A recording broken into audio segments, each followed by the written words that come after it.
hesitate, but it's okay. Let me put the, yeah. Yes? Hello.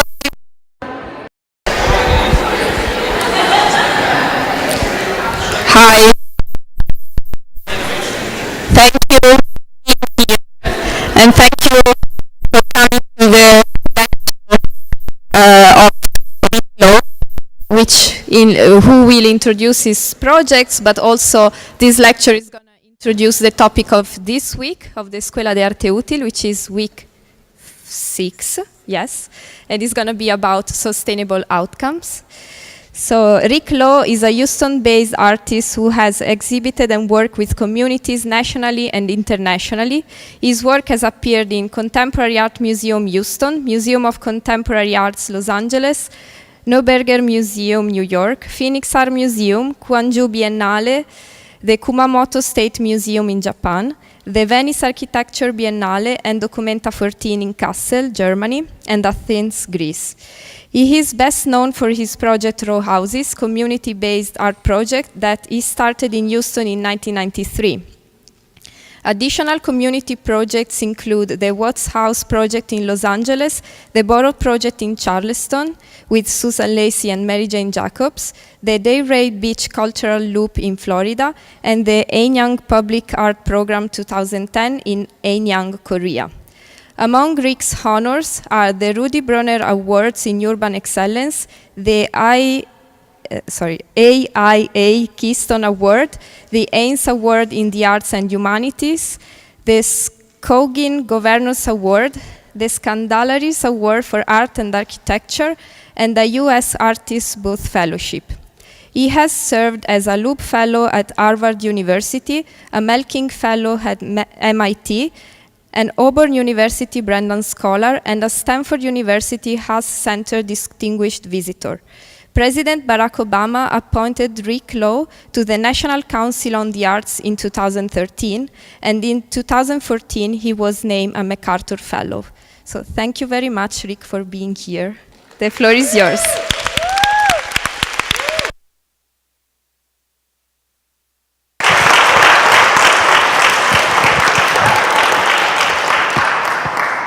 All right, thank you guys for that energizing welcome. Okay. Okay, I'm gonna talk about. Can I turn it down a little? It's a little loud.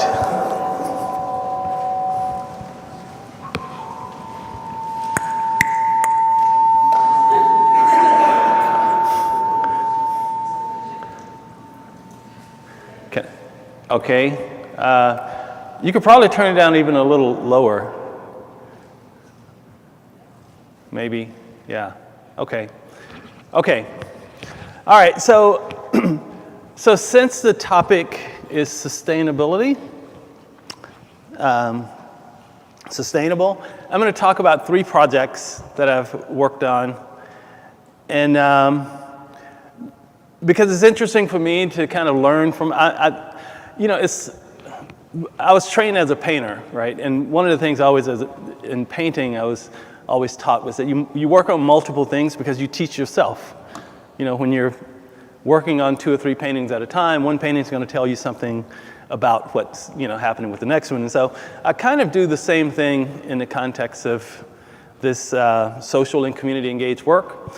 And, and so right now, I'm kind of being taught by 3 different projects. One that was started 24 years ago, that's Project Row Houses. And, you know, and that's about long-term sustainability, you know. And then another one started around it officially started in 2013, and it's still going. And then there's the one that I just started kind of this past year, and so it's kind of just kicking up. And so I'm gonna present them in the order of the most recent, the shorter term, and then the midterm, and then the longer term. So I'll talk about Project Row Houses last. The thing about the the beginning stages of a project for me, and this is where I am with the project in Athens, which was started out a part of Documenta, but it's continuing along afterwards. It's like that. It's so invigorating to see something start to take shape, something that you basically have no. You don't really know what the possibilities are and what it might become. So you just, every second, every moment, you're trying to figure things out. So it's so full of life. And then you keep going until you get into the second stage where it gets a few years and it's not a new thing any longer, so people aren't all excited to, come and help and stuff, but there are things there that you start to say, you start questioning when is it appropriate to be the end, and that's the stage of the project that's in Dallas that I'm going to talk about. And then you got Project Row Houses, where I've been in and out of that project at least, emotionally, intellectually, spiritually. I've been in and out of that project probably about 4 or 5 times. But because of the deep rootedness of my engagement, each time I kind of almost reside to say that I'm kind of done with it and I need to move on, something else will kind of pop up and will kind of give it that renewed energy of almost like it was in the beginning. So there's always new beginnings within the project. So I'm going to just start here with, so these are the 3 projects, but, and also it's interesting too about these 3 projects is that, they all came about in different ways. So Project Row Houses was a project that, myself and with the support of a group of artists, initiated this project. So there was no institutional framework that we had to respond to. It was purely a community-based project. The project in Dallas was started through an exhibition at the put on by the National Sculpture Center, and so it had certain kind of exhibition parameters around it, and certainly Documenta has that as well. So, the big challenge for me in doing this kind of work is that, for me, I have to find some deep level connection for myself to be able to, to commit myself, because I always feel like I'm a fraud. I always feel like, I'm stepping in on people's lives. And they have their needs, and they're trying to deal with it the best they can. And then here I am coming in like the person that's going to bring new life or insight or whatever to them. And I so I'm always a little bit skeptical of why that is to be. And just from my standpoint, why should I be doing that? And also from their standpoint, why would they even want me there? So so for me, I have to try to find some really deep levels of connection that will give me a sense that it's okay. And I constantly feel like maybe the first 6 months of a project, I'm looking for green lights and red lights. The red lights are the ones telling me to go home, leave this place alone. And the green lights are saying, there's some possibilities. And so I'm always looking for that. So when I first was invited to go to work on a project in Athens, I started based on just a very simplistic idea of what the context of Athens was. My first trip to Athens, which was not related to Documenta, was only in 2015. So I didn't, it was, so I don't have very much experience with Athens at all, Greece or Athens in particular. And, but of course, in 2015, I was there for something with a foundation that was asking me to come in to speak about community engaged art. And it was June of 2015, and I didn't know the politics and everything that was going on there, but a year or so later, I realized that June of 2016 was this. I knew that it was the time in which they were having the referendum as to whether Greece would stay in the EU. But I did not know about this huge influx of refugees that had basically, taken over parts of the city. I wasn't really aware of that. So when I went back, but I did know that there was a refugee issue and immigrant issue. So when I went back and through Documenta in 2016, the spring of 2016, I basically told the curatorial folks that I wanted to learn about the refugee immigrant situation. And so that was the beginning of my project. The first 2 site visits I made was going and sitting with groups and organizations or leaders that were dealing with the issues of refugees or immigrants. And it didn't take very long for me to figure this out as I was meeting with people that I needed like some Greek people. I needed somebody from Athens who could be my voice within these community meetings, because it didn't make sense with me trying to do it. And so these are just a couple of examples of the kinds of meetings that I was engaging in. The one at the top, though, became really interesting for me because this was a group of women that had formed something they call the Melissa Network. It was started based on a Greek anthropologist, a woman who was getting her PhD in anthropology, and she connected with these 5 women that were former refugees as a way of just kind of understanding what their issues were and supporting them. And then, so once they kind of built this kind of common bond, then they decided to actually make even a bigger effort, and they started this thing called the Melissa Network. And and this was important for me because when I went to visit this place, Melissa, which was, first of all, it was kind of a little strange, when people say, well, we really want you to meet with this group, Melissa. And I'm like, Melissa? It has such a strange sounding name, and it didn't feel like it had any real substance to it.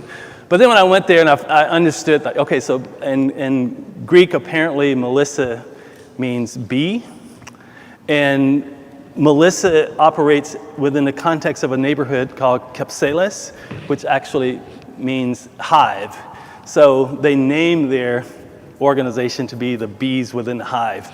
But anyway, it started to make sense because they were doing this incredibly powerful work with refugees that kind of, and what was interesting about it too was that the space that they created reminded me a lot of the safe space that Project Row Houses try to create for the transitional housing program for single mothers that we do, and which also created a little bit of tension and problem. I mean, I was so respectful of the safe space that they had for women, but here I was, a man, having to intrude on their space to figure out how to work within that context. So there are always these kind of things that are, that was kind of a red light for me, but I managed to get through that.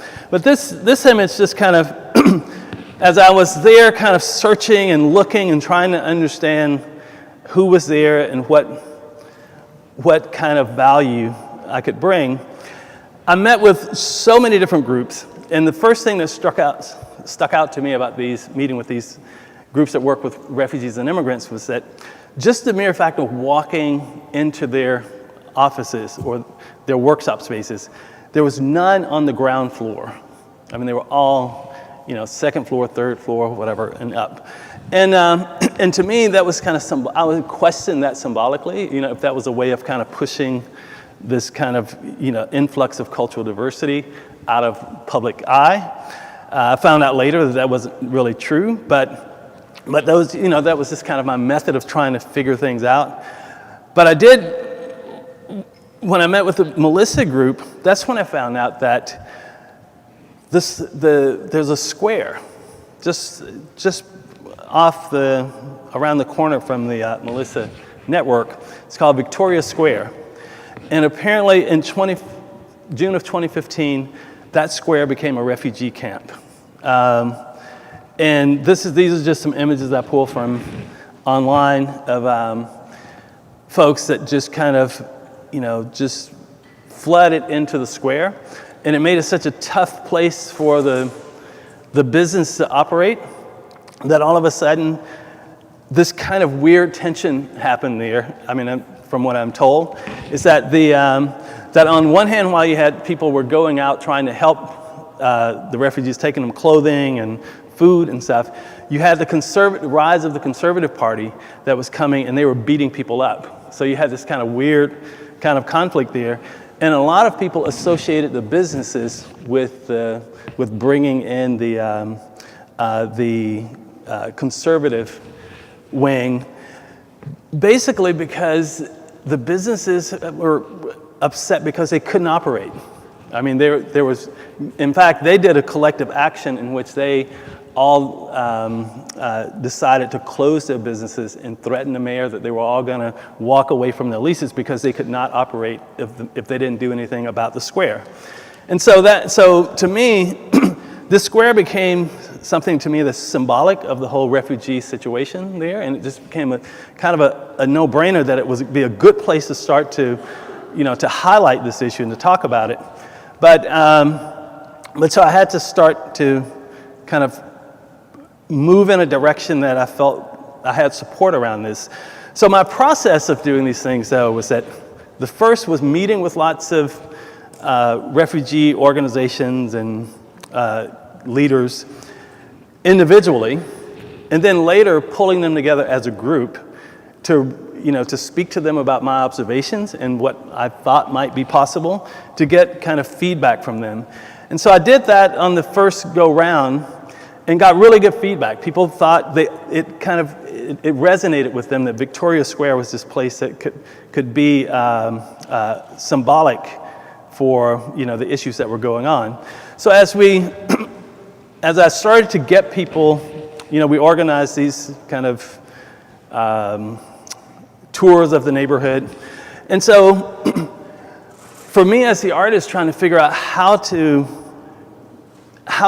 get Victoria Square to speak, I had to find a way to do it that wasn't, that had a kind of a quality that wasn't just in the messiness of the square. So as we walked around the square, I ended up seeing this building on the right-hand side there, and thinking about this idea of my experience of visiting refugee events and or organizations, and that none of them are on the ground floor. They're not very visible in a public sense, and so I knew that I needed a space that had a real strong public presence. So this building spoke strongly to that because it had these big windows. And the other thing that was interesting about the building, though, was that it was not on the square. It's just a block down from the square, but a very strong pedestrian street. And so I thought this idea of taking a space that could focus on the square, could get people to see the square, because when you're in the square, you can't really see it. There's so much activity and so much stuff going on that I felt like everything would get lost. So taking the idea of the square outside of it into kind of an isolated place became the idea. And so I managed to get this building, which had been closed and not in operation. So we cleaned up the windows, got rid of the graffiti and all that stuff, and then started to kind of put the word out to artists. I started to put the word out to artists because I knew that also that while these community groups or organizations were interested, most institutions are doing what they do because it's what they've been doing for a long time, and they're not really capable of kind of shifting gears and moving in a different direction just because somebody comes up with an idea. So what I needed was a new group of people that could help kind of nurture this idea into the community, and so that these organizations could find their voice in it. And so I started meeting with individual artists from Athens to ask them if they could help me understand the cultural context, which actually turned out to be a really great thing, because I also learned there was real tension between the cultural community in Athens and Documenta, because apparently they didn't feel that Documenta was honoring the existing cultural community there. So I had that going for me, that the mere fact that I called out to speak to people, they were very excited to talk to me about it, because no one from Documenta had been doing that before. So once I was able to do that, and I told them about the space, immediately we started getting response. And so things like this, like this artist who lives a few blocks away, she had a silkscreen studio. She had kind of closed down her studio and was spending most of her time in Berlin. And she heard about what we were doing. She says, look, I have the silkscreen studio. I could bring it and set it up for you guys. And the next thing she said, I could do some workshops with folks if you want to. And so we pulled in the women from Melissa, the refugee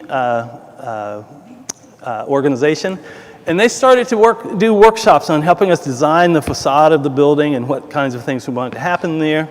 And as we were doing that, then we also started to find people from around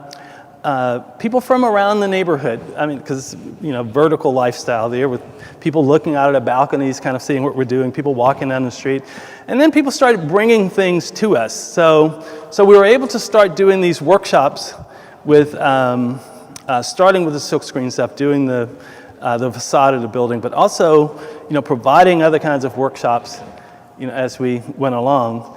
And then I started to coalesce this team of people that was, that became really good stewards of this idea around dealing with this issue of the infusion of refugees and immigrants within what they considered one of the old bourgeois neighborhoods of Athens. In fact, it was up until the late 1980s, it was one of the kind of the in neighborhoods. And then, as people start moving to the suburbs, immigrants start moving in, and then of course, then the refugees start to fall in after that. So, so finding this kind of, framing this neighborhood through a cultural lens became the vehicle through which we could start to get people to have conversations that they wouldn't normally do. And I'm just going to go through a few more images here of just different kinds of meeting activities and things, the kinds of engagements, fairly broad. Mostly we started within the confines of this space, but then we started to move outward into the street. This is El Pito Street. And the other thing too about this kind of project was, and I look for these things when I'm working on, it's like little symbolic meaning in things that you can kind of help give people something to hold on to. And one of the very simple things that came up that people got really excited about was the fact that I selected that location, that little building, that everybody had ignored, nobody thought very much about it, but all of a sudden it became kind of a beacon for the neighborhood. But also the street, El Pitos. I had no idea what El Pitos meant, but El Pitos mean hope in Greek. And so all of a sudden, people start calling it the Hope Project. And so we started to do, to be able to use the street to get people out. This is a project with that started out to be one with refugee youth, but then the parents of the youth participated in this boat making workshop. Just kind of went all the way down the street. And then there are the traditional things. The other thing that I figured in this process too, that it was really critical, was that my naive approach to this was to think about what can we do to deal with the refugees and immigrants?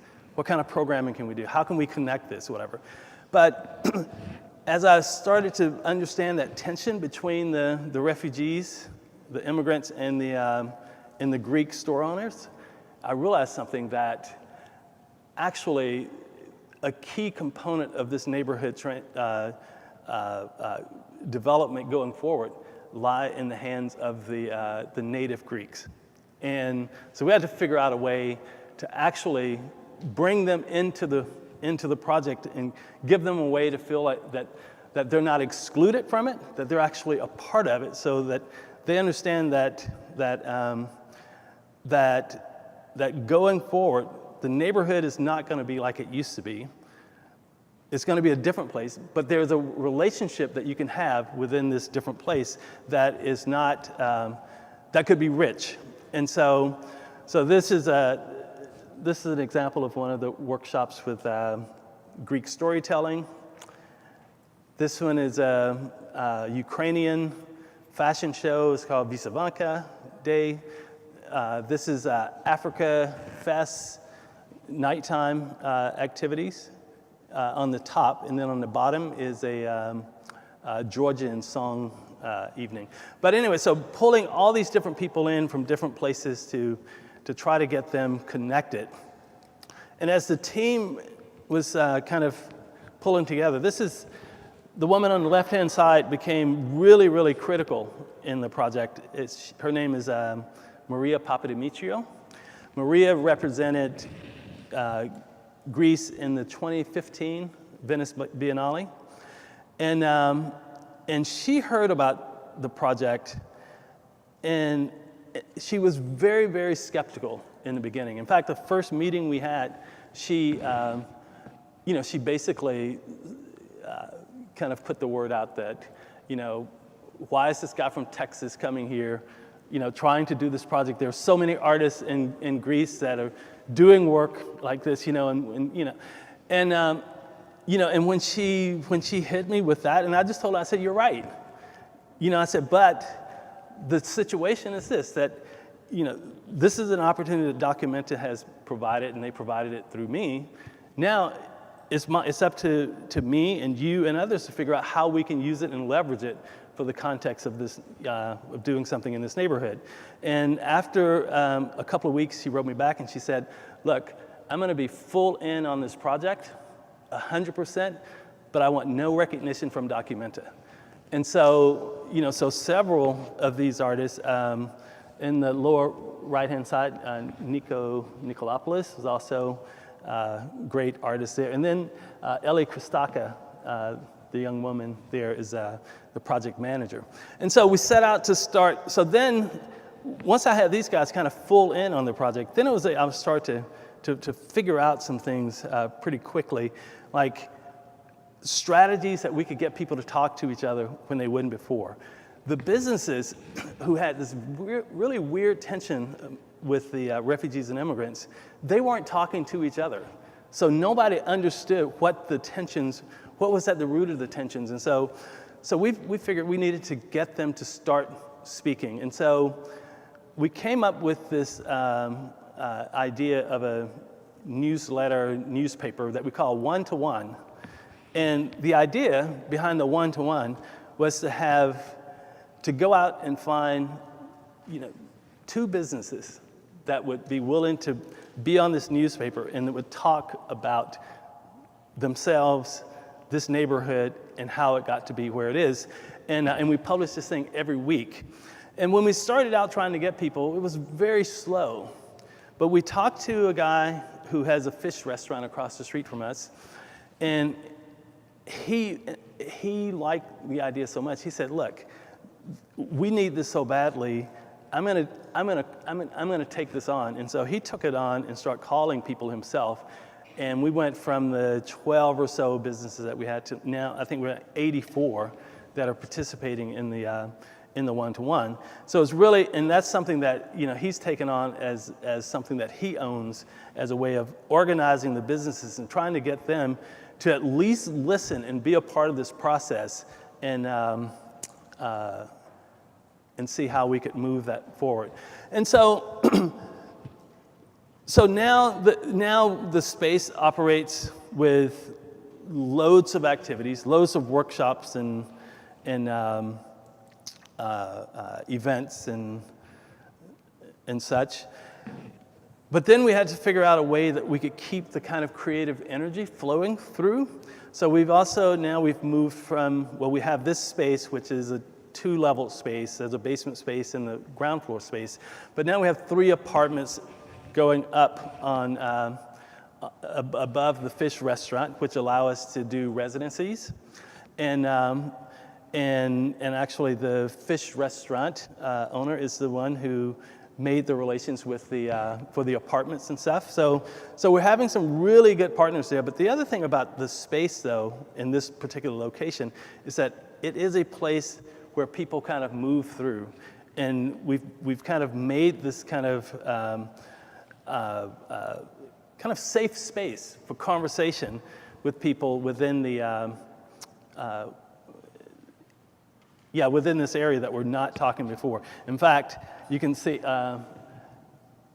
Lucia was telling me that Suzanne was talking about it, but there's Suzanne sitting there. She came to visit. Up here are the Deborah Fisher and Elizabeth Grady from Blade of Grass. One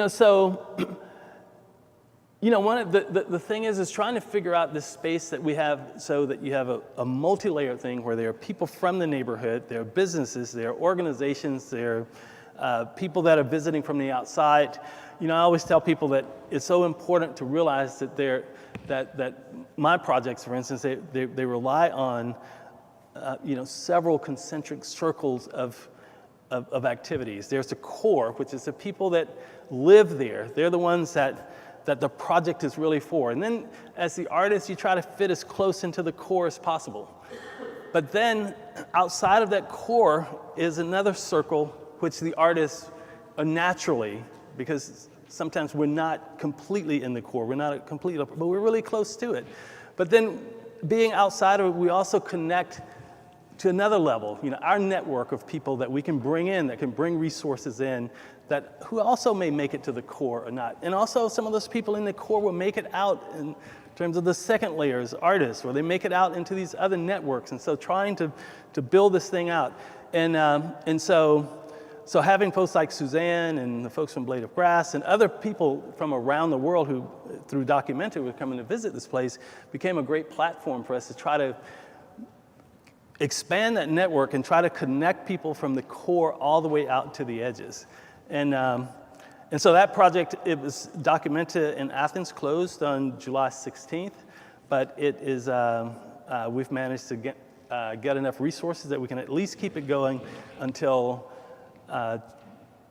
April of 2018. But it's looking like the municipality is going to try to keep it going even longer. And one of the other thing, though, is that,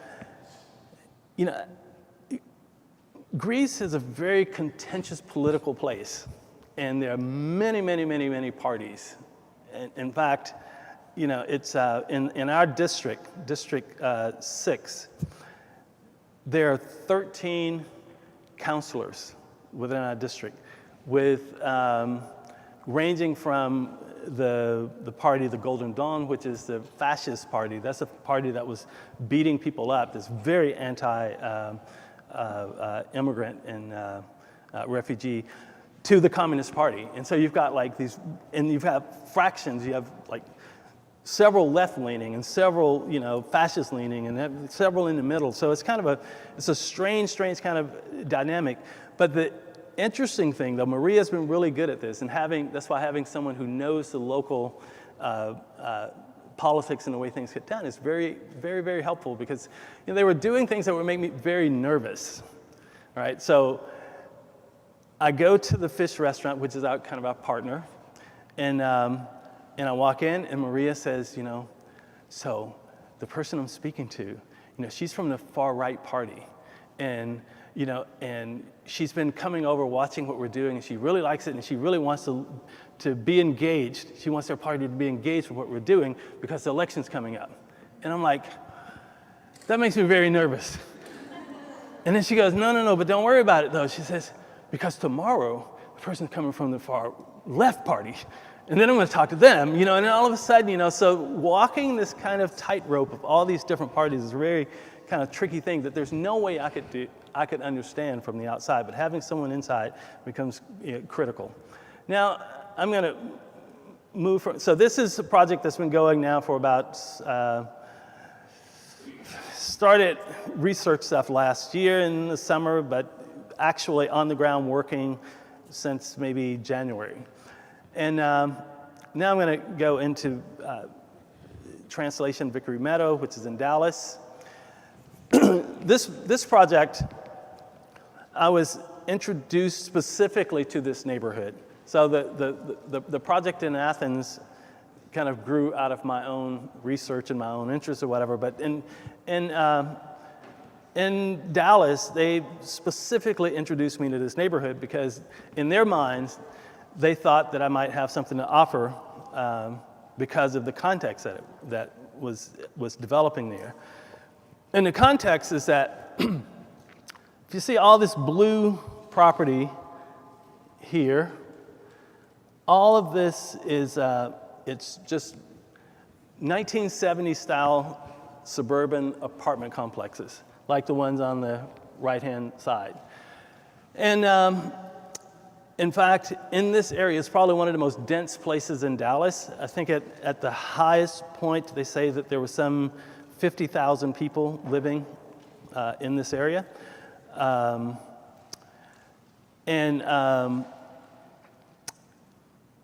But when it was built as like the really hip place for young college grads to move to. And that typical kind of southern suburban style design where you don't have sidewalks. Everybody drive their cars into the parking garages and go into their houses stuff. And when they need things, they go out of the neighborhood to the shopping malls and that kind of stuff. So there's nothing about public space in these kind of things. And but apparently in the late 80s and there was some changes in the Fair Housing Act that kind of broke up these single use or design housing for singles. So they started making one-bedroom apartments, combining two of them and making 2 to 3 bedroom apartments and making it so that families could be there. And so when they did that, along with normal depreciation, lower income families start moving in, lower income whites, lower income Latinos and blacks. And so the neighborhood started to kind of shift. And by 2012, when I first went there, I took these images because they were, there were many more of these kind of images where there was such a heavy police presence in this area. And in fact, I don't know about you, have you guys ever been in a neighborhood with those kind of towers, like the police towers? I found it really offensive, shocking. It was just really weird. But it symbolically tells you what people think about the neighborhood. And what I was told, though, was that it had become the worst place, had the most crime in the entire city, but it also had become the most diverse place in the entire city. And the reason for it was that the International Refugee Committee and Catholic Charities had taken, because of the vast number of apartments, there were always going to be vacancies. And so they started placing refugees and immigrants there. And so walking down the street, you see people from all over the place, looking very out of place too, right? Because it's not really designed, this neighborhood, like I said, was not really designed for people who are accustomed to kind of public space. It was designed a very suburban type lifestyle. But most of these folks, they needed public space. They needed the neighborhood to work for them because they didn't have the resources to drive to the mall, and they didn't have the resources to do it. So they needed to figure out how to interact within their community. But most people, statistically, they saw that the interaction was all through violence. One of the things that happened that kind of gave me an idea of what might be possible there was that I heard about a group that did something they call the Mom's Lunch on Wednesdays. And And once again, I've had that awkward feeling of being a man trying to go to a safe space for women, which didn't make me feel good about it. But I was very curious, because there was a group of women that had challenged the notion that the place was just so dangerous, and that the refugees and the immigrants were bringing so much violence. They said they thought, instead of more policing, that maybe you need to figure out how to get people to connect, get to know each other better. And so they started this very simple process of having lunches on Wednesdays, and they would invite 5 or 6 women from 4 or 5 different countries. And they would have lunch, and each week would feature one group, and they would talk about their culture and things that they do and so on and so forth. And they did let me go, and I remember just sitting in the back listening, and it was the most amazing experience to sit and listen to. I mean, just even as almost as a performance, it was amazing, because the way that it worked was that someone would speak about something, and then it had to be translated into English, and then it had to be translated back out into all these different languages, and then it goes back. So it was like this really beautiful symphony of sounds that were kind of moving through the space, and it was one of those really moving moments. And so I started to question this idea of it. Maybe, if you could take that on a more public scale without exploiting people, trying to figure out how to work with them to develop a structure through which they could share that same kind of thing in an environment that reaches a broader audience and broader group of people. So once again, I connected with a group of artists in Dallas and put together a team of people that we actually went to the streets and started talking to people on the streets, in meetings, and so on and so forth. And we started talking to them about this idea of maybe developing some kind of market where people could come together and they could share ideas, they could share work, they could share, their cultural perspectives and stuff. And so it was interesting because, as artists, when you talk to people about art and culture and this kind of stuff, oftentimes people don't know what you're talking about. They're like, so we were trying to get people to say, look, would you be interested in a market? If we had a market, you could make things and, this kind of stuff. And do you make things? And they were like, no. But one day, a colleague was at this meeting, and she started talking to, she asked this woman about a handbag that was sitting on a table. And she said, where'd you get that handbag? And the lady said, I made it. And she was like, but I was just asking about, if you made things. And she said, well, I just made this because I needed a handbag. I wanted a handbag, and I liked it. And so then we figured it out. We figured instead of trying to talk to people about it, we needed to create a situation through which they could see what we're talking about. So we went out and we got a couple of apartments in one of the apartment complexes, and we opened up these workshop spaces. And we had artists that were teaching the workshops in the beginning, but very quickly we found that people, we're one of the few countries where people don't know how to do things. People from other places, it's very natural. They know how to, they make stuff, they sing, they share, they do all kinds of things.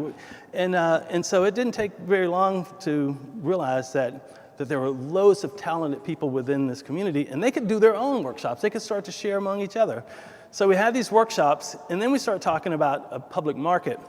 And when we talked about that, and this was a kind of a interesting situation with the museum folks, because they wanted me to work in this neighborhood, but I don't think they thought that I would do a project that would kind of require them going to the neighborhood. And so the idea of making this market would say, look, this is extending that network, right? Trying to create some layers to opportunities for people within a given situation. And the museum became a vital part of that. They have a great network. Bring that network, into this community. And so we started talking about this market, and they said, oh, we don't think nobody's going to go. And then the people in the neighborhood, the service providers, they're like, oh, people are not going to go. They don't trust each other, and so on and so forth. So we decided we would just do it around food and just see what happened. We'd ask people to bring food and see how this thing go. Right outside of the apartment complex where we had the workshop spaces, and we had this big shade tree. It was in August, and we thought, let's just give it a shot. And when we had people to just start loading in with all kinds of stuff. We thought maybe we'd get 4 or 5 people to bring stuff, but we ended up like 12 or 13, different, kind of people bringing different foods. And it became this kind of real, it was this kind of calming situation within that space. In fact, one of the best testaments for this project was that as we were setting up and trying to get ready for it, this group of young African Americans were walking past, and they were like, what the fuck y'all doing? What are y'all doing in our neighborhood? And we were like, oh yeah, you want to come? We're gonna have this little market thing. You want to come and help out? And they were like, yeah, y'all gonna have some kush, And we're like, no, that's not what we're doing. We're not doing that, And he was like, yeah, And he was like all like, one in particular, he was kind of the ringleader, and he was kind of like really aggressive, and so they walked off, and then after we did this event, and we were cleaning up, and it was like maybe about 9 or 9:30 at night. We're all in the apartment, kind of, reflecting on what happened. Somebody knocked at the door, and it was this young kid. And what was really interesting about it was that in the street during the day, he didn't have on a shirt, and he was all gangstered out, and he just seemed like this really tough guy. But then when he came back, he had on a shirt, and he was very calm. He was very quiet. And he says, I was sick today, and I didn't come. I didn't come to the thing, but I was watching out of my window, and he was like, we never see anything like this in our neighborhood. It's like, what are y'all doing? What does this mean? What are y'all trying to do? And then from that day on, he became one of our biggest kind of supporters in terms of getting people out for the markets. In fact, it was him that helped us come up with this idea of a talent show, which was something that a number of us didn't believe in, but trying to be responsive to and engaging with people about, this is their community, these are their ideas, this is what they want, and let's see. And so we did the poster, and the poster was kind of goofy, but people just said, you got to put everybody's language in it and that kind of stuff. So, so we were just following what people were saying to us. And then we did the talent show. We added the talent show level to it, and it just became this thing just kept growing and growing and growing. And for that talent show, the initial talent show, we had 27 performers. We were only supposed to go for a couple of hours, but it ended up going 4 hours because they had more and more people that wanted to perform. All the way from an 18-month-old little girl from Somalia, doing a dance, all the way up to like an 86-year-old white guy from the neighborhood doing the hokey pokey. And so everything in between, So it's this kind of dynamic of getting people to connect and see themselves in a different way with different possibilities. Now, so we started doing these markets every month, and they were going along, and then, but we started to notice that there were people that were doing things that were more interesting than just like the crafts and stuff that we were putting out on tables to sell at a market. We thought we needed some way of showing work that honored the work that people were making. And so we thought about getting more apartments and kind of whitewashing the walls and putting up work there. But then I was talking to a friend of mine, Mark Bradford, who's down in LA. And we were talking, and he was talking about his show at White Cube in London. And he was talking about the fact that one of his paintings was going to go for over $1 million and all that stuff. And I was like, it was kind of the art market. I know very little about it, so I was so blown away. But I was teasing him, and I said, we got all these people in Vickery Meadow, man. We need a white cube in Vickery Meadow. If you can use a white cube to escalate the value of work that way, And, you know, and just this idea of making things seem important, you know, the idea of like putting things on a pedestal or putting things in a white cube, whatever. And so I went back and I talked to a group of architects that I knew in Dallas, and I challenged them. I said, you know, could you design something that is really cheap, you know, to build, that's like a little white cube, just enough space so we can do little exhibitions in them. And they came back with some really interesting results that we ended up getting these little boxes that we could do different things to them on the outside, and we placed them along one of the main streets that go through, and they became like these kind of public amenities for the neighborhood. I mean, you know, places for people to stop and see artwork, but also some of the times they were just, you know, bus stops for people, because, you know, the bus stops didn't have covered areas, so people would actually just use them while they're waiting on the bus. But this became a way that we could actually, you know, present work by people in the neighborhood in a way that kind of showed it with a different light. Now, so this project went, you know, I was kind of fully engaged in this project for about 2 years, and I was very fortunate that Suzanne Lacey had a student, Carol Zhu, who was from Austin, and she had started coming to visit the project early on and engaging in it. And so after going into the 3rd year, I challenged her. You know, I said, look, I'll find some resources if you really want to work on this thing, and you can make it yours. You can start to put your imprint on it, because it needs that kind of full-time engagement that I couldn't do. And so she's taken it on and has continued to produce amazing things with a growing community, and in a little bit of a different way, because some of the challenges are very different now than they were then. The challenge of that neighborhood back when we first went there was that it had such a negative, there was such negative perceptions of it. But during the course of 2 years of this kind of program that we were doing, all of a sudden it started to turn the corner again, and people started to talk about Vickery Meadow in a way that wasn't just about, you know, crime. And so that started to put pressure on the neighborhood folks.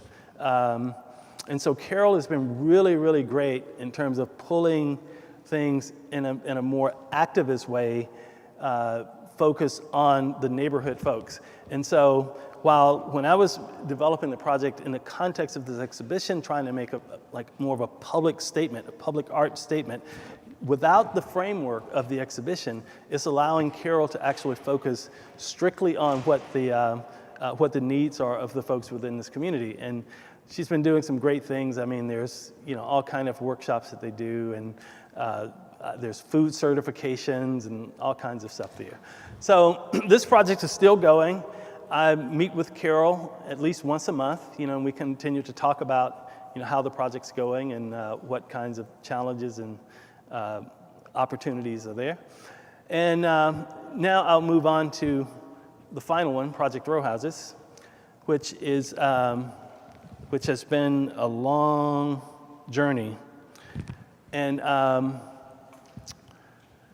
this was my first entree into doing social and community engaged work. I actually started to do this. I was trained as a painter and installation artist, and I started to do this work because I had a teenager to challenge me about the value of the work that I was doing. Even though it dealt with political and social issues, this student challenged me and he said that, you know, people in communities know what the issues are. They see it, they live it every day. They don't, you know, that's not meaningful for them. He said, if you're an artist and you're creative, why can't you create a solution? You know, because that's the thing that communities are looking for. They're not looking for people to tell them, you know, what issues are. And so that was the beginning point for me to start thinking about how to engage in work that is poetic and symbolic, but at the same time has a practical application. And so that's the journey that has kind of led me to doing the kind of work that I've talked about before. And it all came through this situation here in the neighborhood in Houston. It's called the Third Ward, which was a neighborhood that had been disinvested in since the late 60s, going into the early 70s. And so housing stock falling down, loads of buildings, being taken out. And so I kind of gravitated toward this, the idea of the shotgun house through this artist named John Biggers, who talked about the history of the shotgun house and its connection to black people through the slave trade into the plantation South and all of that stuff. And I thought that would be a good symbolic place to start, but we can do it in a way that has some real practical outcomes. And so, so starting this project, we started focusing on the shotgun house as a symbolic, kind of iconic structure, and changing people's perception of it, because most people in the black community, thought very negatively about the shotgun house, and so trying to figure out how to position it in a way that they could see it in a different light. So we started with just cleaning it up and talking about the architecture and the value of it. But then we wanted to figure out how can we, well, let me also just go back and just say this, though, that something I learned from John Biggers, which was really important for me, talking about what goes into a good neighborhood, a good neighborhood. And he talked about the importance of the architecture. He's like, the architecture is what, it's the physical place. It allows us to move through it, and how we treat the architecture will have a huge impact on how we live our lives psychologically, spiritually, and physically. And but then secondly, he said, though, that art and creativity and culture is the thing that brings life to the architecture and brings life to community.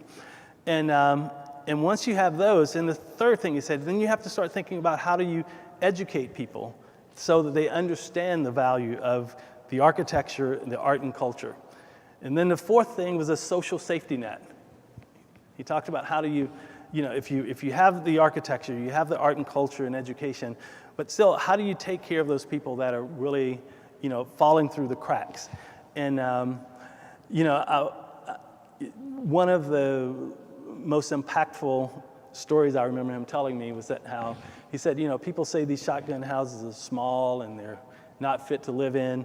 But he said, if you think back 60 or 70 years ago, when lots of black people lived in shotgun houses, you didn't have nearly the kind of homelessness that you have now, right? So in these little houses, you could have up to, 8, 10, 12 people living there, but they all had a place to stay, and they had food, and they had a community of people that cared for them.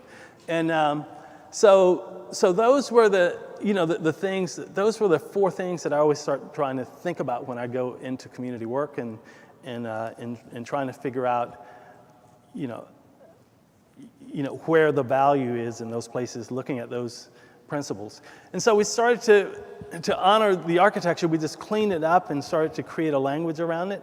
But then the art and creativity, we started to connect with artists who could help us kind of speak and bring life to some of the issues that were going on in the community. In fact, Lucia, this is the one in the blue, the one at the top. That's Andrea Bowers, who did this piece. That's a quote from Obama in 2006. It was a great project where she did. So the quote from Obama was from 2006 was on the front of the house, and then inside the house, the screen the image on the right-hand side was a video that she installed in the house that showed the excitement of people at the inauguration in 2008. And then, you can't see it, but if you were standing in this building, you look back, there was a small television with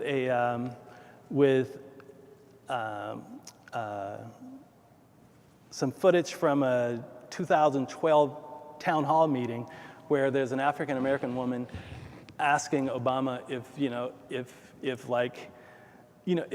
his being elected meant that she was going to be losing so much of what people had fought for.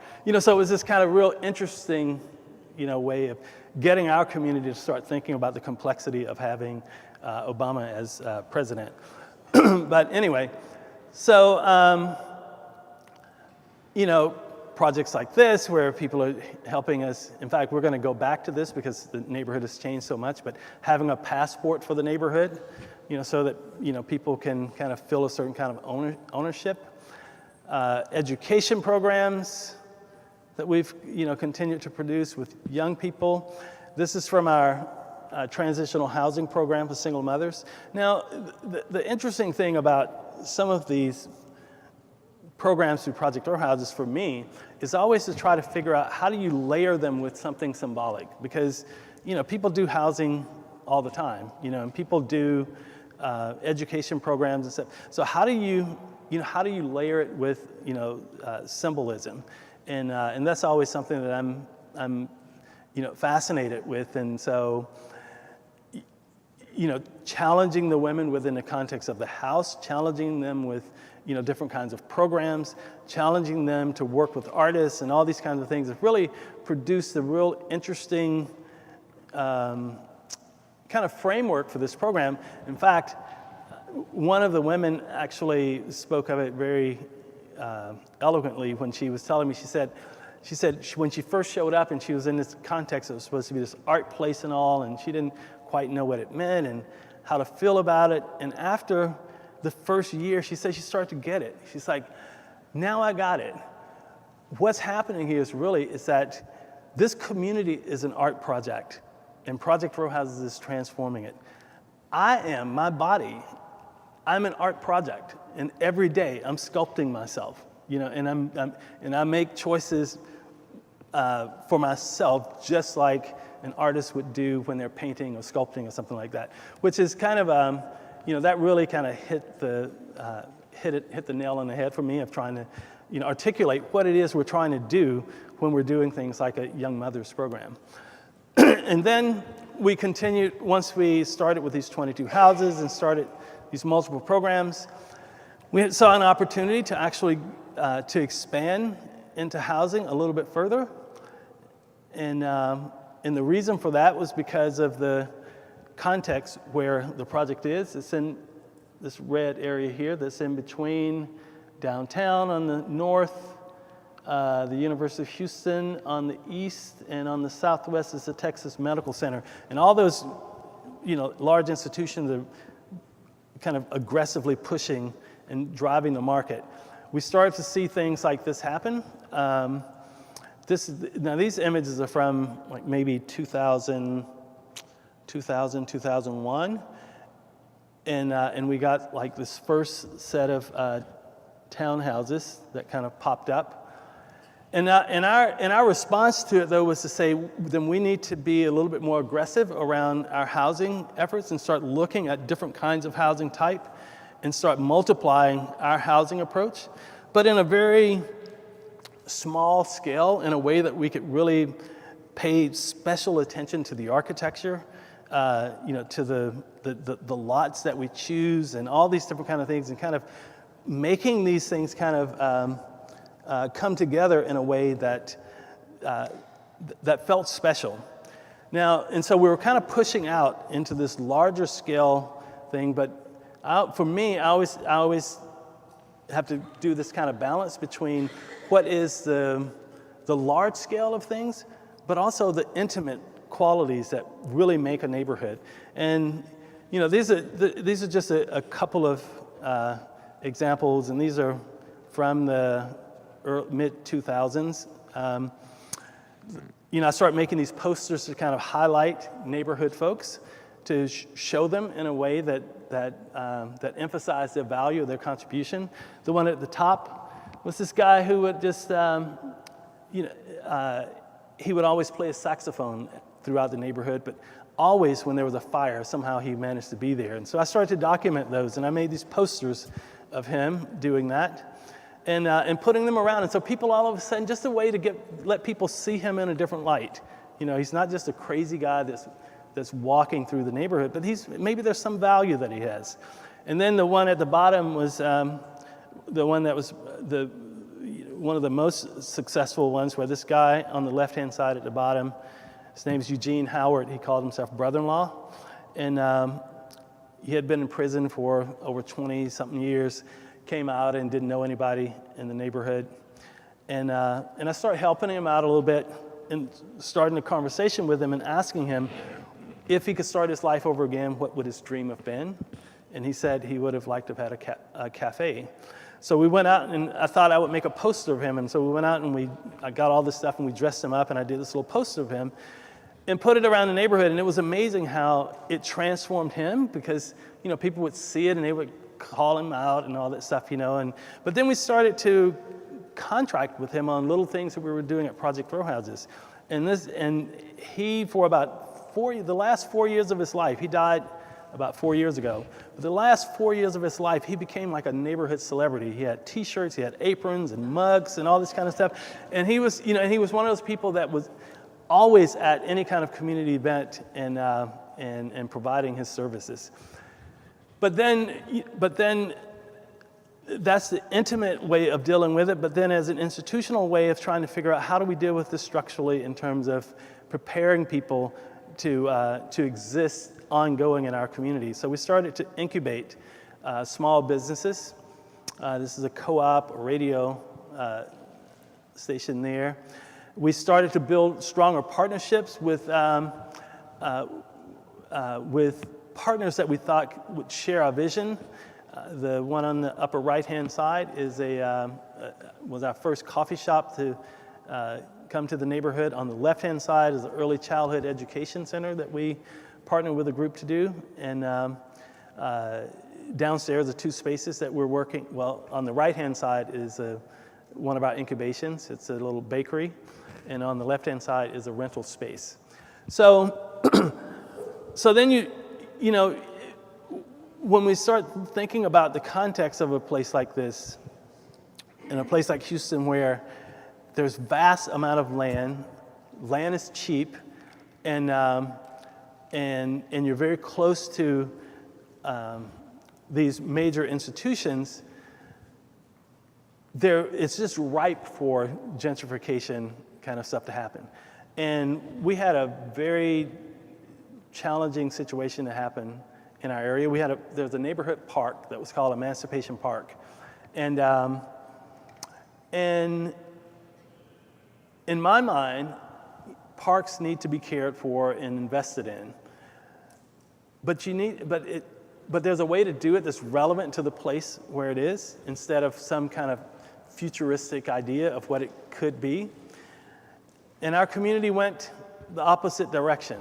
So these were the drawings for, or the renderings for this new park that has, this Olympic-style swimming pool, this new building on the left-hand side, and all this new stuff.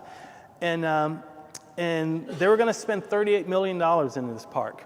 We had actually I had been in conversation with Walter Hood, who's in Oakland, about doing this park, and we thought like a $6 to $8 million investment in this park would have been fantastic, but some of the community leaders wanted to do something that was more of a legacy kind of thing, but not thinking about the impact that it would have on the real estate market and what that would do, what would be the results of that. So with the buzz of this $38 million going into this park, we start to see, more and more townhouses popping up. This little thing that we saw happening a little bit started to bombard us.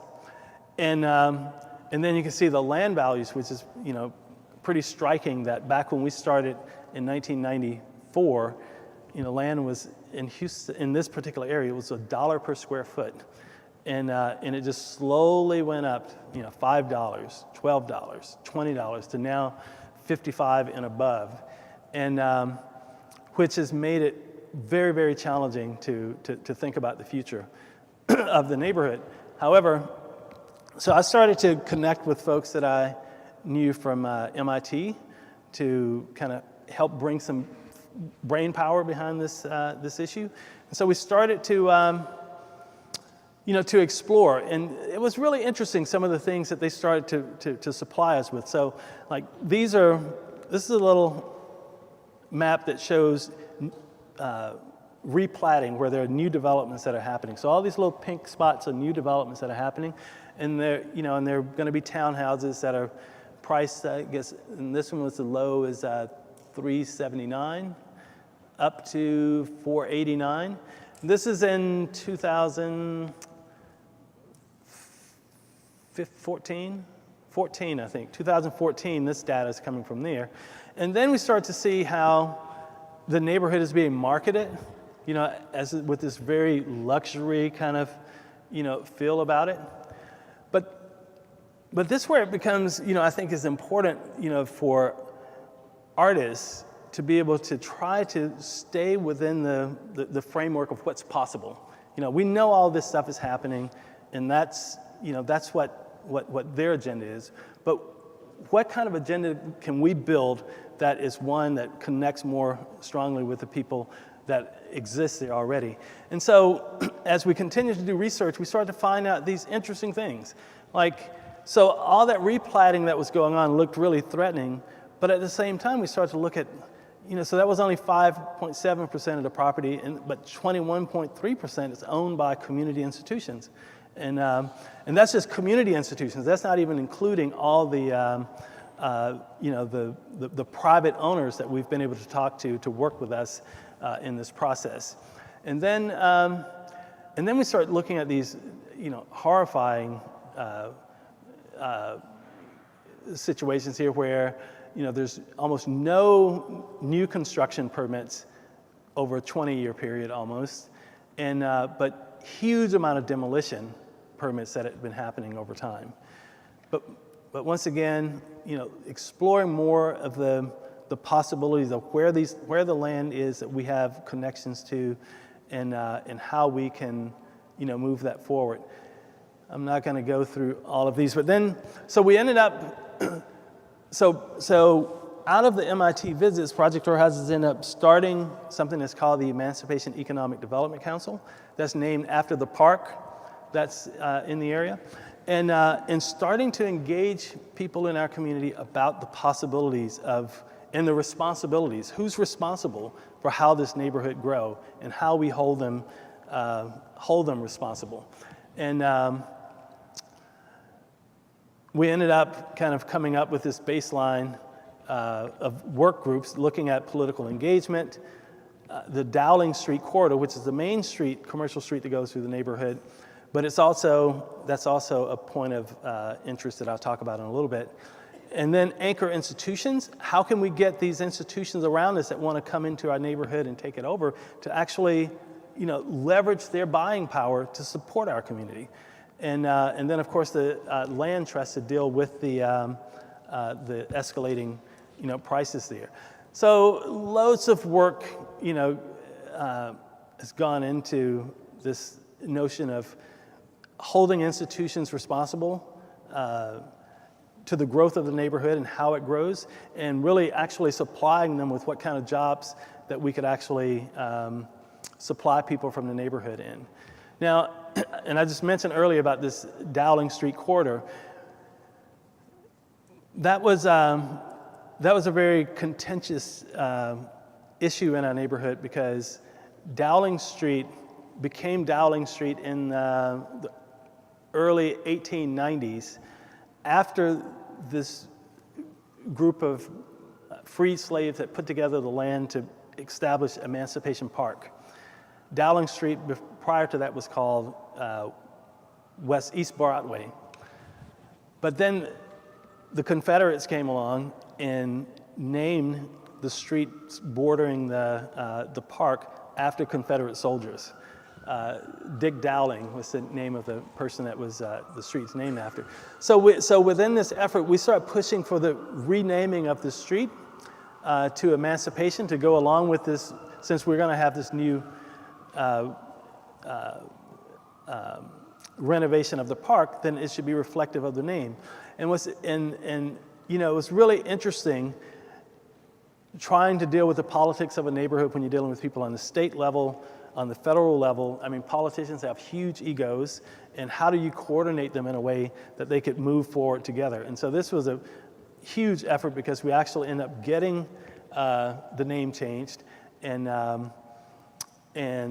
holding that as one of the victories that can kind of push forward. Because, as I said, in closing, I'll say that, my experience in terms of sustainability is that when something is going on for 24 years or almost 25 years, it's almost impossible that it could have had, that every moment of it is going to be exciting. So, we're constantly trying to look for those moments in time in which you can, inspire people to sustain it to the next point. I always tell people that, to me, sustainability is about, staying alive. Keeping an idea alive, because, there's a possibility that the reality that you're pushing for may come into being, but it can't come into being if you're not going to stay alive. If you're just going to throw your hands up and give up, it's just not going to happen. So we spent a lot of time trying to reinforce this within our community. This was a piece by Sam Durant that did this piece on one of the houses, that we are the people. And that's the thing I try to communicate with the people in every community that I work with, is that, you have to think of yourself as being important characters and important players within the place that you are. And once you can establish that you play an important part, then that gives you a platform through which you can actually really do the work that it takes to sustain it. So with that, thank you.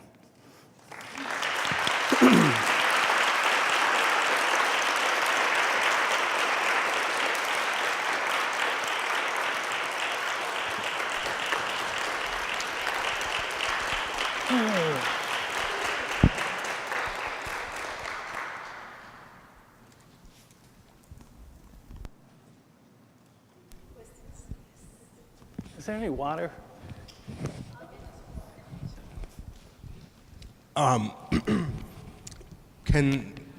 So you spoke to it a bit, but you mentioned at the start, when you're called into these other projects, that you feel like a fraud, and I was wondering, what are your strategies for getting over that feeling, if there are any, besides just engaging?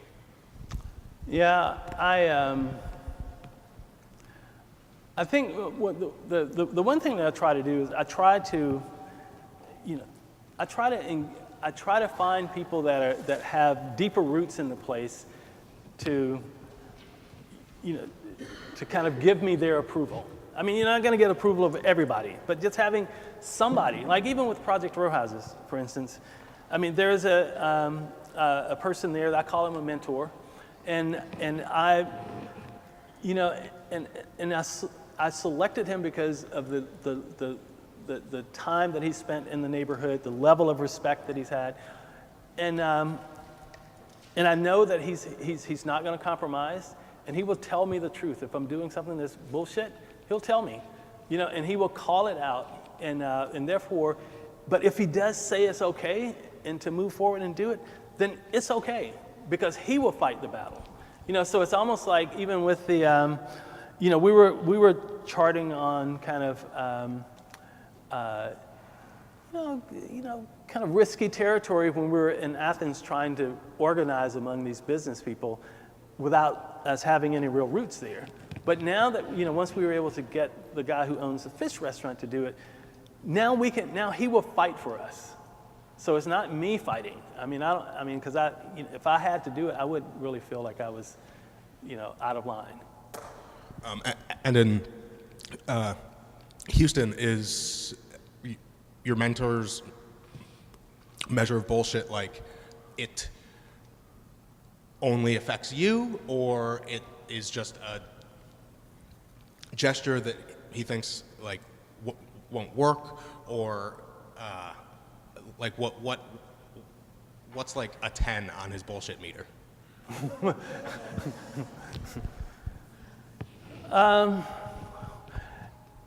You know, I think one of the things, particularly in the Houston context, and I think in others, is that you build your reputation, and I think I get to get away with things and get support of things because of the reputation, and also let me just say I worked a lot volunteering with this guy before I started Project Row Houses.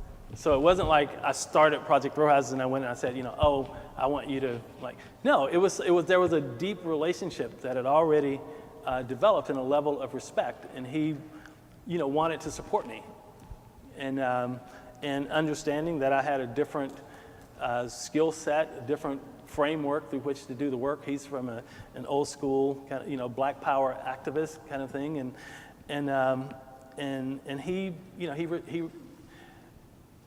he respected me enough because of the time that I put in with him that he allowed me to do the other things that he might have felt a little skeptical about otherwise. Yes. Hi, I wanted to thank you so much for coming. And it's very interesting how your work has, different disciplines have grown up around your work, like the disciplines around art that relate to community investment and community engagement, and the discipline of urban planning, which I now come from. I think the first time I met you, I was at Creative Time, very much coming from that practice. And then the second time I met you, I was in planning school and sort of represent that personally.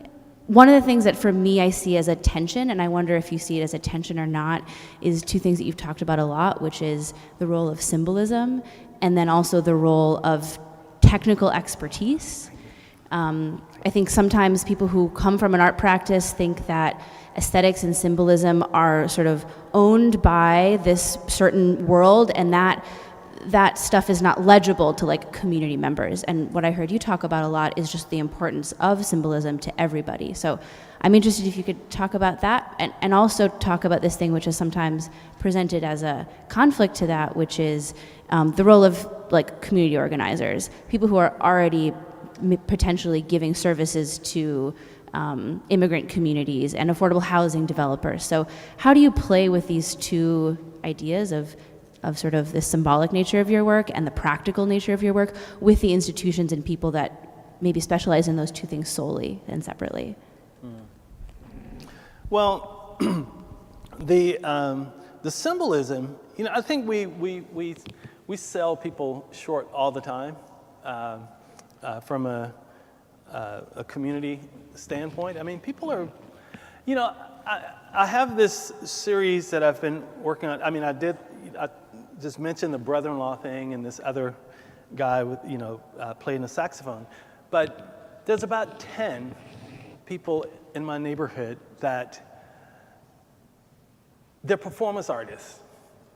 I mean, they are so embedded in presenting themselves in this way that is not the normal, and they know it's not, and they take great pride in how they do it, but we don't have a way of acknowledging that, and so I think, I'm never worried about. I worry more about the art world people being able to handle the symbolism of a community than the people in the community, because they understand the people that are around them and they appreciate them, and they don't, and they move within.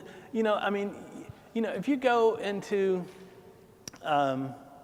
it's amazing to see how the people that most people would call misfits, how they exist within communities in a very live, vibrant, and real way that mainstream kind of art world society can only accept that if it's in a performance context. But for those people, it's there every day. Now, I'm not sure I understood your question though about the the community organizer side? Yeah, maybe just more specifically, like when you're working in some of these neighborhoods who are probably have planners assigned to them, and also people from like refugee services like assigned to those neighborhoods too.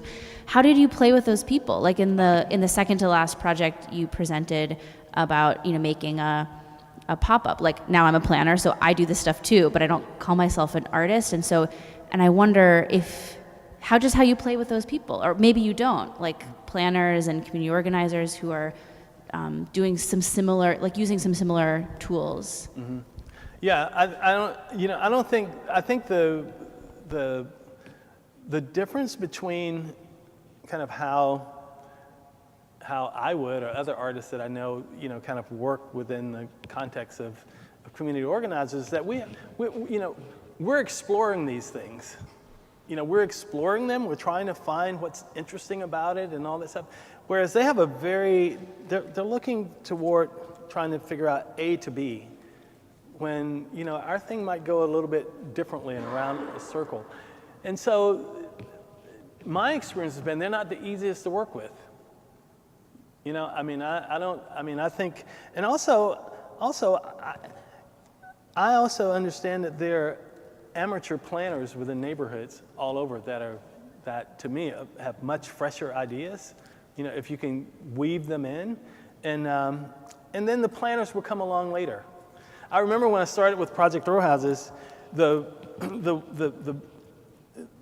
planners in the city of Houston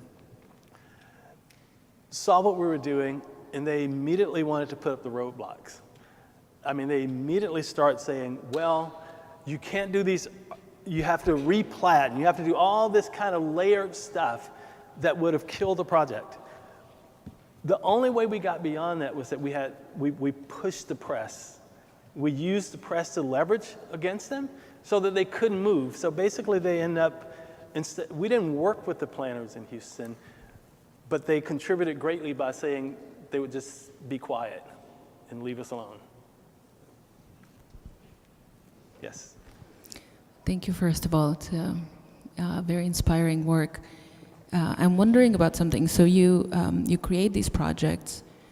You know, it starts small, and works as a kind of antidote to gentrification almost. So you find plots that are perhaps not desirable, that are cheaper, and then you build that community up, or you help the community build it itself up from the ground.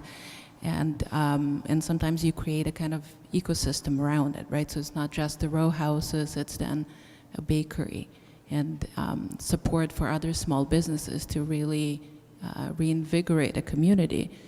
And yet then you're still dealing with, you know, developers and whatnot, and these kinds of profiteers attempt at gentrification anyway.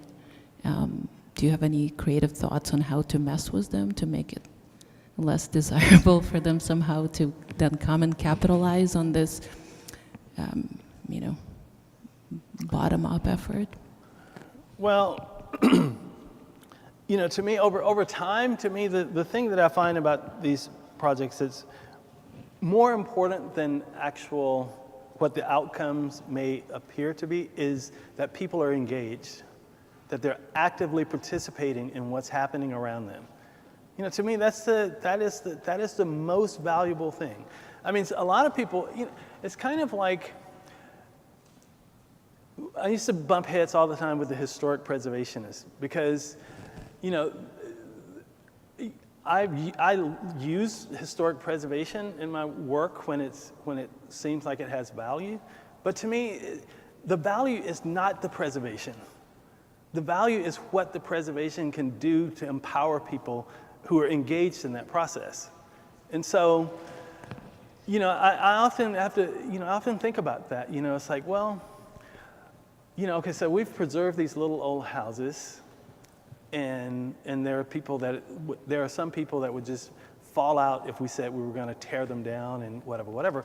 But the question is like, so what if tearing them down activated so many people to do something else that was going to, you know, it's like, you know, I don't know if that's a bad thing, you know, and so the question of gentrification to me is about, how we can produce things to get people engaged in strategizing and working and fighting for a quality of life that they feel they deserve.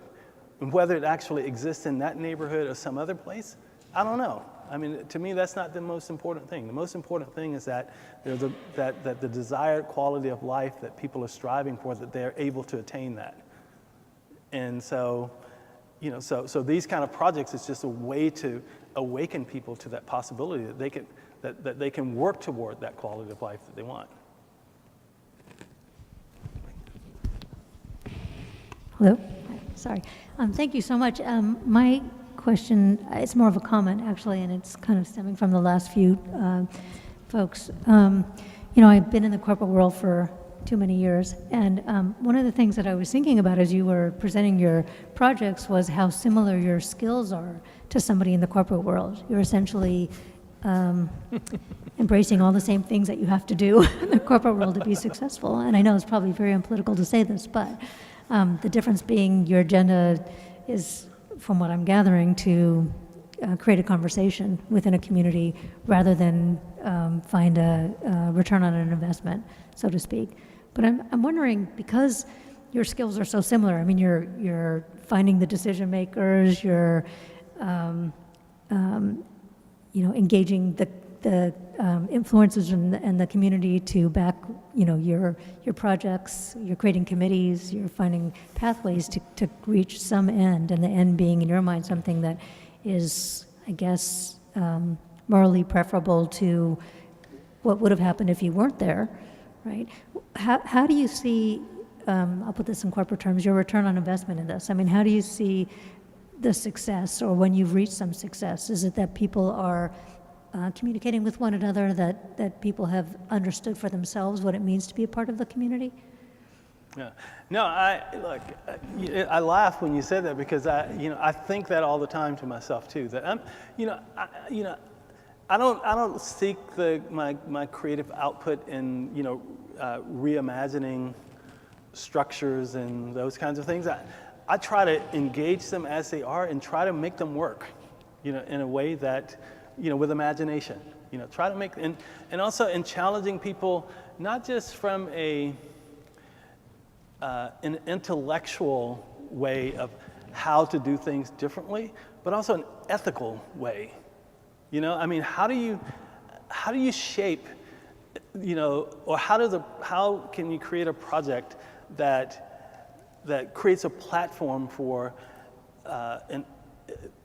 a different kind of ethical platform for a corporate leader? How do you do that? So, for instance, and I'm fully vested in that in a very uncomfortable way right now, because of the level of gentrification that's happening in our neighborhood. I mean, the way that we're kind of looking at this, I mean, because this is a very undeveloped neighborhood. In the next, whether it's 10, 20, 30, 40, 50, I don't know how many years, but there's likely going to be an increase of somewhere around 20 to 30,000 units of housing, and who knows how much commercial development there. I mean, this is going to be like billions of dollars invested in this neighborhood. So in order for us to have some kind of impact, we're not talking about, millions of dollars. We're not talking about hundreds of millions.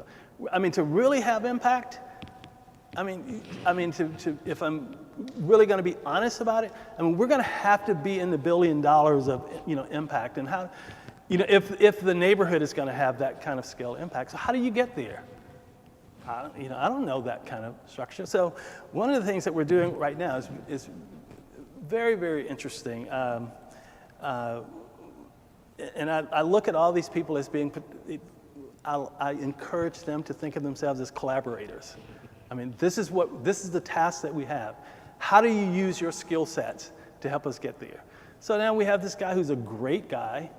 He's a vice president of Heinz Development that develops all over the world. And and he's joined our team. You know, and so the challenge for him is like, okay, if there's going to be 30,000 units of housing developed, going forward, what percentage, we have to figure out from a community standpoint, what percentage of that should be affordable?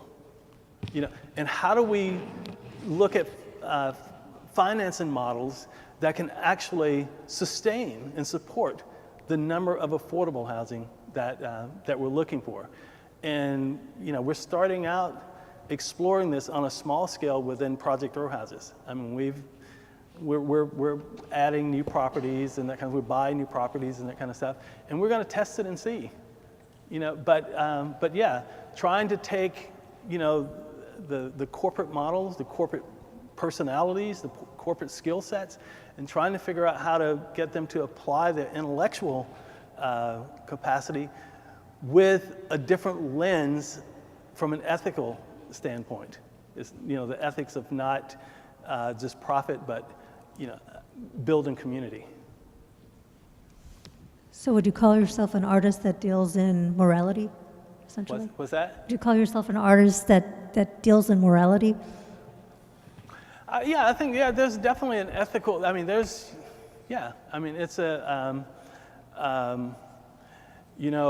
I've spent a lot of time reading, some years ago, reading Aristotle's Ethics.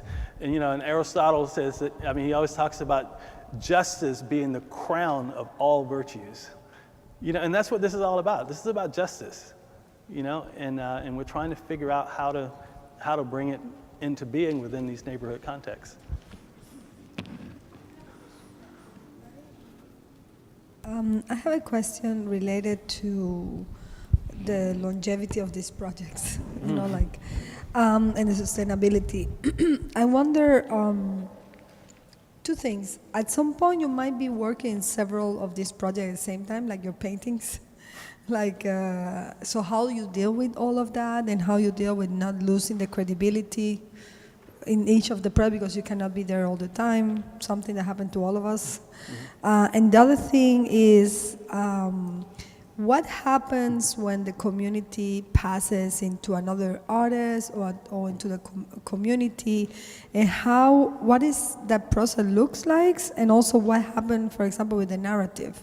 Are you willing that the narrative completely change or the project shift, or are you really interested in keeping some sort of dialogue on that? And I remember in Chicago when you presented the project with one of the people of the community who were speaking, and it was amazing. So I'm also interested in what is the training that you give when you decide to either go away from the project for a while, or what is that process? Well, life will teach you things, and doing the work will teach you things. And I learned a big lesson from I don't know if Alexandra mentioned it in her introduction, the Watts House project, and I don't know how many of you are aware of that project, but I learned a lot from that project. And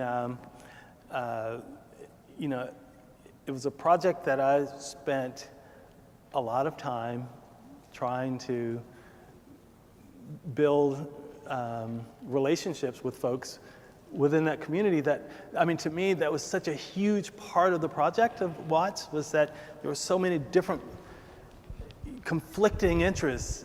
And so having the Watts House project worked early on because it was a disinterested entity that didn't have a stake in the neighborhood. Its stake was connected to all the different groups, and it kind of worked that way. And but then over time, it moved into the hands of an artist that I worked with, who I mentored, and he didn't have the same skill sets, and it took, and I was very hands off, and the project suffered, from that, and came to a difficult ending, and so learning from that, I'd keep in contact with the people that are working on the project. Project Row Houses has a full, its own staff. There's a board. I'm not on staff or board or anything. I mean, but I have my presence, and I make sure that that I'm connected there. But it's always important to me, though, that the identity of the project moves with the people that are engaged.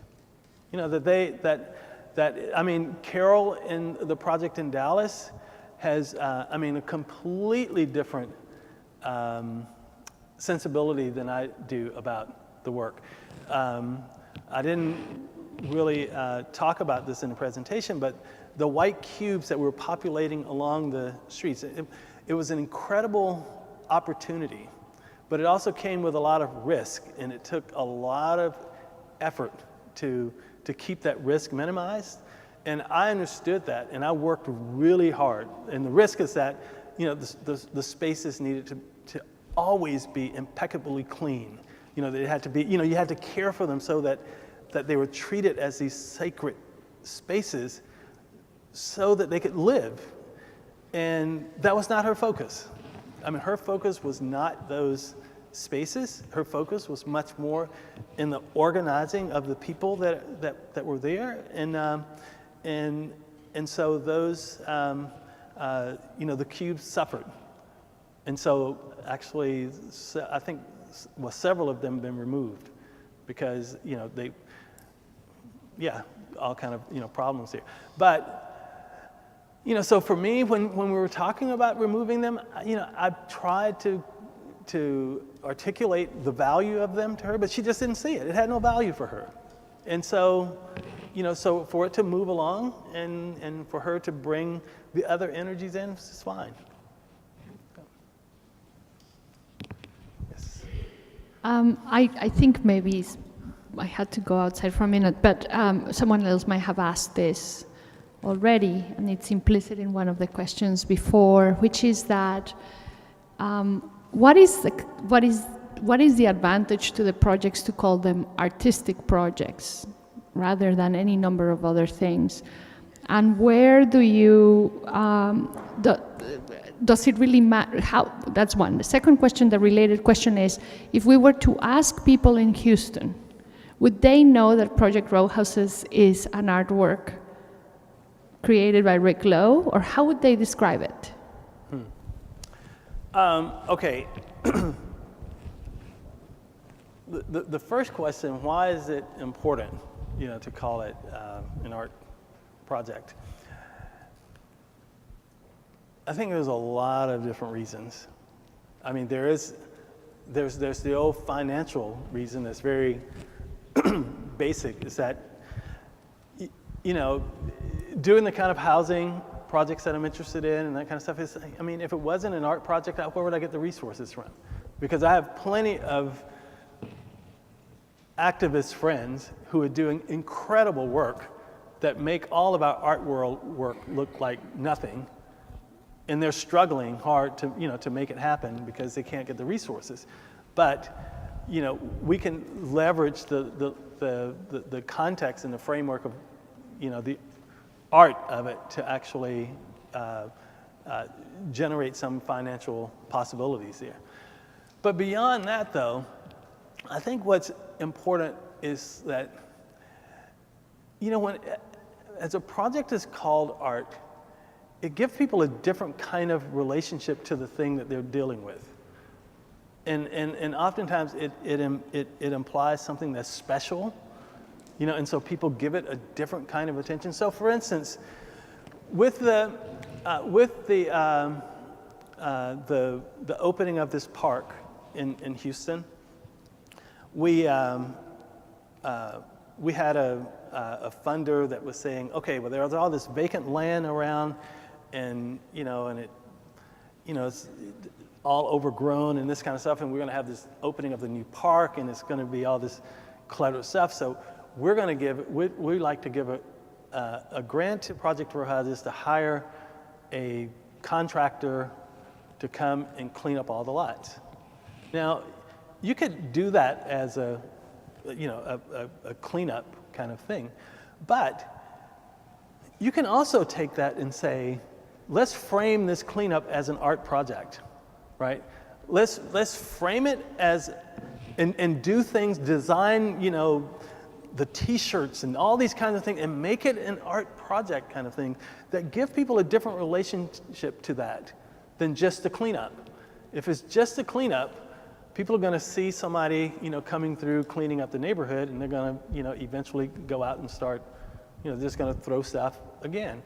But frame it within the context of this, of an art project, and getting people engaged in it and invested in it that way. I mean, we got so much more leverage, and the project became so much more than just a cleanup. It became a point of pride and ownership of people in the neighborhood who participated in that project.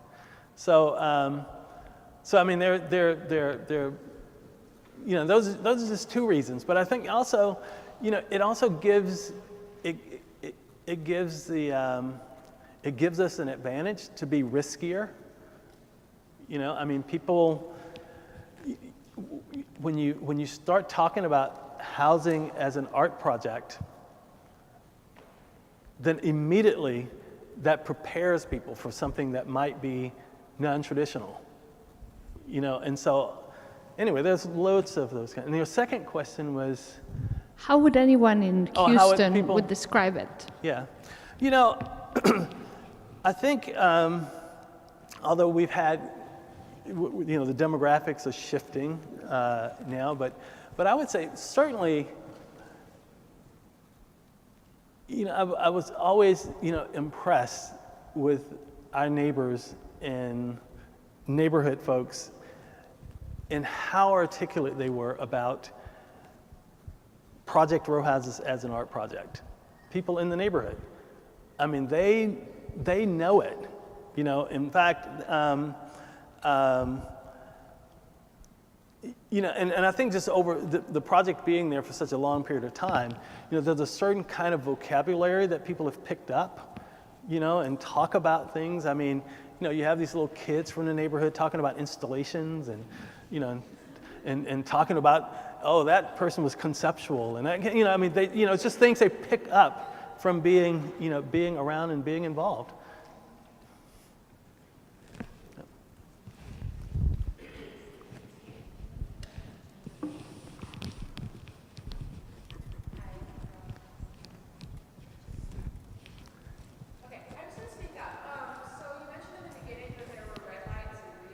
Mm-hmm. And I was wondering if you could talk about a situation in which the microphone,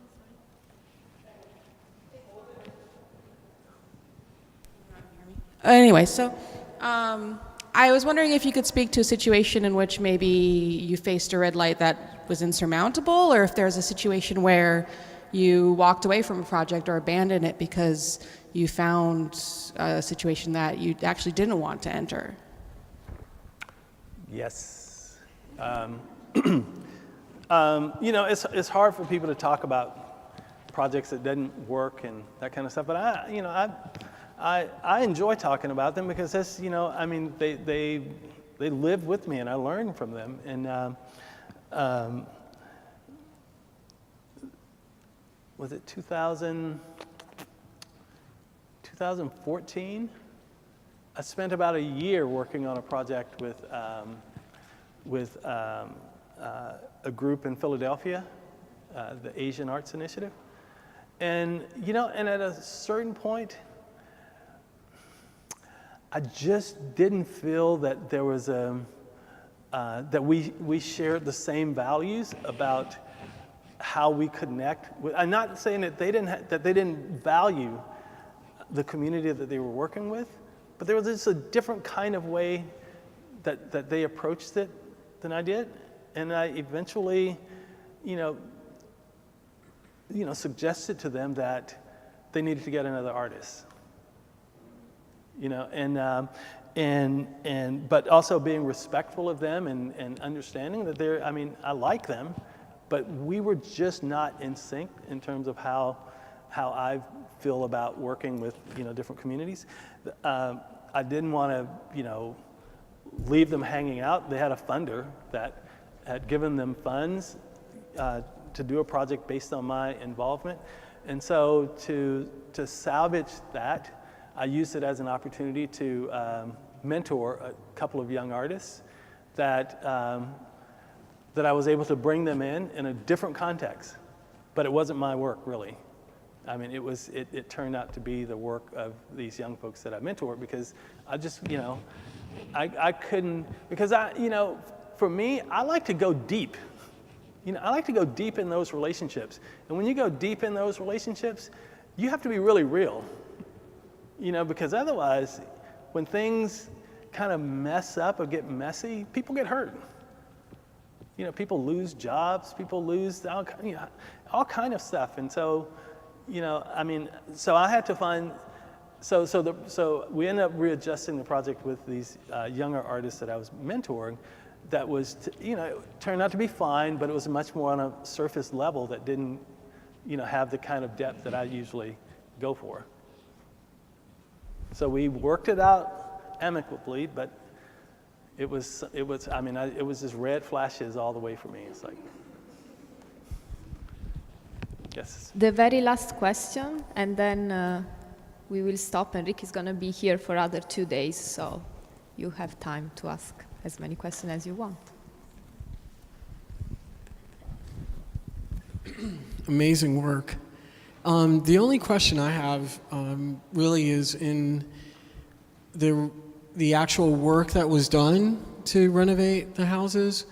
And since this project has been just growing and growing and growing, and there's always this new things going on as project to project, were there skill sets for the people who lived in that neighborhood who now, because of, you also did in the MIT scale research, there was a proportion of what jobs were, available for the people now living within this community. So were you able to give certain skill sets to people who worked within these projects from the neighborhood, or did you bring people from outside to build these row houses? Yeah, I haven't been able to figure out how to share that in presentation form, but I tell you, that's to me ultimately that's the most important thing about the work is creating, because I think there's so much power and so much capacity and ability that exists within neighborhoods, but we don't design things in a way that it can manifest itself. And so, so I'm always looking for that.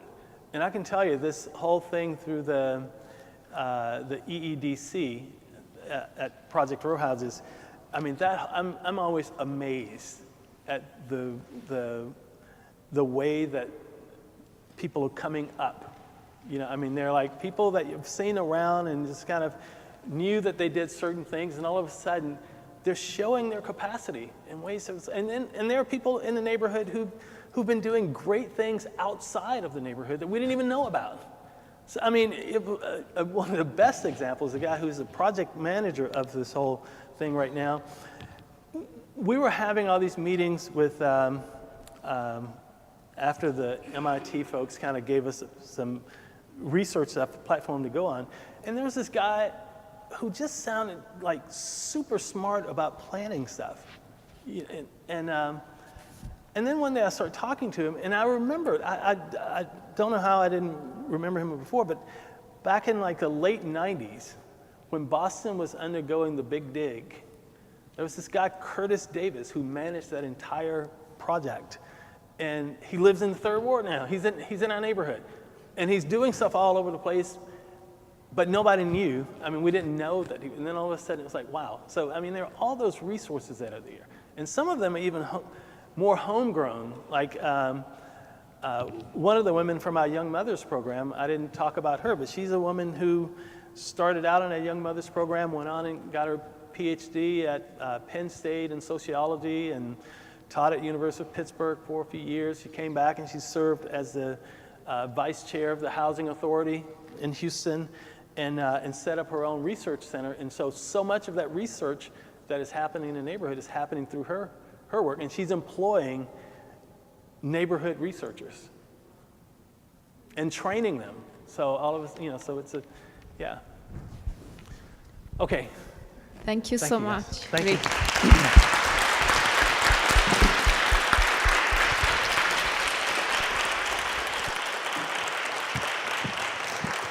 So tomorrow at 4 o'clock, right?